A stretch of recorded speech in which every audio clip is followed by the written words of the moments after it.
किसी के दिल तक पहुंचने का सबसे अच्छा रास्ता है उस इंसान को हंसाना। और आज इस वीडियो में हम एक ऐसे मशहूर इंसान के बारे में बात करेंगे जिसने लोगों को हंसा हंसा कर अपना फैन बनाया है। और ये सिर्फ 1-2 साल के लिए नहीं बल्कि करीब 25 साल से ये टीवी जगत पर राज कर रहा है। जी हाँ दोस्तों, हम बात कर रहे हैं दुनिया के सबसे मशहूर अभिनेता मिस्टर बीन के बारे में। मिस्टर बीन ने पूरी दुनिया को ये बता दिया कि कॉमेडी करने के लिए ये जरूरी नहीं कि आप लोगों के सामने सिर्फ मजेदार बातें ही करें, बल्कि असली कॉमेडियन तो वो है जो आपको बिना कुछ कहे हंसाता है। मिस्टर बीन यानी रोवन एटकिंसन को तो आप लोग जरूर पहचानते हैं, लेकिन क्या आप ये जानते हैं कि ये जो इंसान ऑन स्क्रीन एक बहुत ही फनी और बेवकूफ इंसान होने की एक्टिंग करता है, वो रियल लाइफ में बिल्कुल भी ऐसा नहीं है, बल्कि उसका उल्टा कहा जा सकता है। और वो न्यूकासल यूनिवर्सिटी से इलेक्ट्रिकल इंजीनियरिंग में ग्रेजुएट है। आपने शायद ये भी नोटिस किया होगा कि मिस्टर बीन सीरीज में एक्टिंग करते वक्त उन्होंने एक भी शब्द को कभी भी सही तरह से नहीं बोला। इसके पीछे जो मुख्य कारण है वो है उनका स्पीकिंग डिसऑर्डर बीमारी। Hello, I'm Dr. Bean, and my job is to sit and look at paintings. लेकिन स्पीकिंग डिसऑर्डर रहते हुए भी इतनी अच्छी यूनिवर्सिटी से इंजीनियरिंग डिग्री लेने के बाद भी क्यों उन्होंने कॉमेडियन बनने के करियर को ही चूज किया, और कैसे उन्होंने अपनी लाइफ की सबसे बड़ी प्रॉब्लम स्पीकिंग डिसऑर्डर को अपने लाइफ की सबसे बड़ी अपॉर्चुनिटी में बदल दिया, वो आज इस वीडियो में हम आपके साथ शेयर करेंगे। तो चलिए शुरू करते हैं। रोवन एटकिंसन, जिन्हें हम मिस्टर बीन के नाम से जानते हैं, उनका जन्म 6 जनवरी 1955 को इंग्लैंड के कॉन्सेट शहर में एक गरीब मिडिल क्लास फैमिली में हुआ था। उनके पिता एक किसान थे और उनकी माँ हाउसवाइफ थी। बचपन से ही मिस्टर बीन हमेशा हंसते खेलते रहते थे और बचपन से ही मिस्टर बीन अजीबोगरीब चेहरा बनाकर अपने दोस्तों और लोगों को हंसाना बहुत ही पसंद करते थे। इसके साथ साथ मिस्टर बीन पढ़ाई में भी बहुत ही टैलेंटेड स्टूडेंट थे, इसलिए न्यूकासल यूनिवर्सिटी से उन्होंने इलेक्ट्रिकल इंजीनियरिंग में ग्रेजुएशन पूरा किया और इसके बाद ऑक्सफोर्ड यूनिवर्सिटी के प्रिंस कॉलेज से उन्होंने मास्टर डिग्री भी पूरी की। कॉलेज में रहते वक्त पढ़ाई के साथ साथ छोटे मोटे कैरेक्टर में उन्होंने एक्टिंग करना शुरू किया। इस दौरान मिस्टर बीन ने स्क्रिप्ट लिखना भी शुरू कर दिया और उन स्क्रिप्ट के कैरेक्टर को स्केच करते वक्त, मतलब वो कैरेक्टर दिखने में कैसे होंगे, उन लोगों का एटीट्यूड कैसा होगा, ये सब डिसाइड करते वक्त उन्होंने नोटिस किया कि विजुअल कॉमेडी में वो काफी एक्सपर्ट हैं और उनके अंदर धीरे धीरे सेल्फ कॉन्फिडेंस बढ़ने लगा कि विजुअल कॉमेडी की दुनिया में अगर वो कोशिश करें तो कुछ बड़ा करने की क्षमता रखते हैं। और उस हिसाब से ही वो कॉलेज में रहते वक्त कई तरह के प्ले एक्ट में पार्टिसिपेट करते रहे, लेकिन उनके स्पीकिंग डिसऑर्डर प्रॉब्लम के लिए वो अच्छी तरह से परफॉर्म न कर पाने की वजह से ज्यादातर वक्त बाहर हो जाते थे। इसके बाद भी उन्होंने हिम्मत करके कई तरह के टीवी शोज में पार्टिसिपेट करने के लिए अप्लाई करने लगे, लेकिन उनकी स्पीकिंग डिसऑर्डर बीमारी के लिए वो हमेशा से ही सारे टीवी शो से रिजेक्टेड हो जाते थे।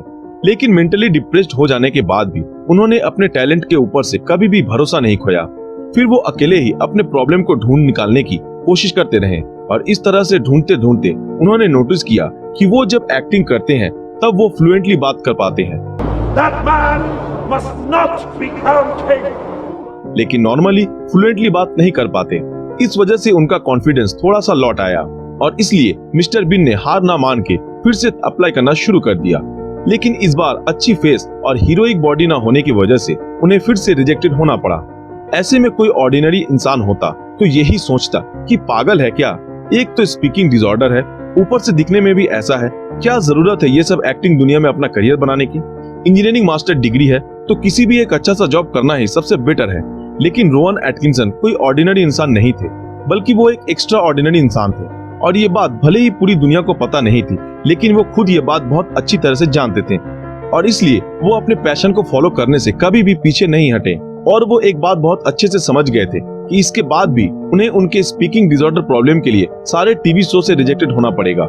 इसलिए उन्होंने दिमाग लगाना शुरू किया कि वो कैसे अपने लाइफ की सबसे बड़ी प्रॉब्लम को सबसे बड़ी अपॉर्चुनिटी में बदल सके, और ठीक इसी तरह से तैयार हुआ मिस्टर बीन कैरेक्टर। उस वक्त ऑक्सफोर्ड यूनिवर्सिटी में उनके साथ राइटर रिचर्ड कर्टिस और रॉबिन ड्रिस्कोल की मुलाकात हुई थी और उनके साथ डिस्कस करके उन्होंने मिलकर मिस्टर बीन टीवी शो बनाने का प्लान बनाया। मजे की बात तो ये थी कि मिस्टर बीन के कैरेक्टर का नाम पहले मिस्टर व्हाइट रखा गया था, लेकिन बाद में सभी ने मिलकर मिस्टर बीन नाम को ही चूज किया। इसके बाद साल 1990 1 जनवरी mister Bean TV show public किया गया और बहुत ही कम समय के अंदर ही सारे लोगों को ये टीवी शो पसंद आने लगा और इस शो के दौरान वो ब्रिटेन के सबसे मशहूर कॉमेडियन बन चुके थे और इसी समय उन्होंने द विचेस फिल्म में भी काम किया। उसके बाद साल 1994 में एक और हिट फिल्म 4 वेडिंग्स में भी काम किया था और इसी फिल्म के साथ साथ वो बहुत ही मशहूर फिल्म अभिनेता भी बन गए थे। डिज्नी की फिल्म द लायन किंग में उन्होंने जजू नाम के एक चिड़िया के लिए खुद की आवाज दी थी। साल 1995 से 2003 के दौरान उन्होंने Rat Race, Johnny English, Scooby Doo, Thin Blue Line और लव एक्चुअली फिल्मों में भी एक्टर के रूप में काम किया और हर फिल्म ने ब्रिटेन में काफी धूम मचाई। इसके बाद साल 2005 में उन्होंने क्राइम कॉमेडी फिल्म कीपिंग मम में भी काम किया और उस फिल्म में उनके साथ ब्रिटेन के मशहूर एक्टर नियल जॉनसन और रिचर्ड रूसो भी नजर आए थे। साल 2011 में उन्होंने जेम्स बॉन्ड पैरोडी की जॉनी इंग्लिश रिबॉर्न फिल्म में भी काम किया था। ये फिल्म बॉक्स ऑफिस पर बहुत ही बड़ी हिट फिल्म साबित हुई थी। अगर उनके पर्सनल लाइफ के बारे में बात की जाए तो मिस्टर बीन ने साल 1990 में बीबीसी की मेकअप आर्टिस्ट सुनेत्रा शास्त्री के साथ शादी की। बेंजामिन और लिली उनके बच्चे का नाम है, लेकिन साल 2014 में मिस्टर बीन और उनकी बीवी का डाइवोर्स हो गया और साल 2015 में मिस्टर बीन लुइस फोर्ड के साथ रिलेशनशिप में आए और उन्होंने मिस्टर बीन के तीसरे बच्चे को दिसंबर 2017 में जन्म भी दिया। दोस्तों, हम सबको मिस्टर बीन से यही सीख लेनी चाहिए कि हालात कैसे भी हो लेकिन कभी भी हार नहीं माननी चाहिए, क्योंकि इतने सारे टीवी शो से रिजेक्टेड होने के बाद भी उन्होंने कभी भी हार नहीं मानी। अपने स्किल और टैलेंट के ऊपर उनको पूरा भरोसा था। अपने स्पीकिंग डिसऑर्डर प्रॉब्लम को अपना स्ट्रेंथ बनाकर उन्होंने मिस्टर बीन कैरेक्टर के जरिए पूरी दुनिया को ये प्रूव करके दिखाया कि किसी भी प्रॉब्लम को अगर हम चाहें तो उसे अपॉर्चुनिटी में बदल सकते हैं। आखिर में आप लोगों से यही कहना चाहूंगा कि अगर इस वीडियो से आप लोगों को थोड़ी सी भी इंस्पिरेशन मिली हो, इस वीडियो को ज्यादा से ज्यादा शेयर जरूर करें। तो आज के लिए बस इतना ही, फिर मिलेंगे अगले वीडियो में ऐसे ही किसी मजेदार विषय के साथ। अगर आप ऐसे ही और वीडियो देखना चाहते हो तो हमारे इस चैनल को सब्सक्राइब करके बेल आइकन ऑन कर दें, ताकि जब भी कोई नया वीडियो आए आप तक नोटिफिकेशन पहुंच जाए। तो फिर मिलते हैं आपके साथ अगले वीडियो में, तब तक के लिए शुक्रिया।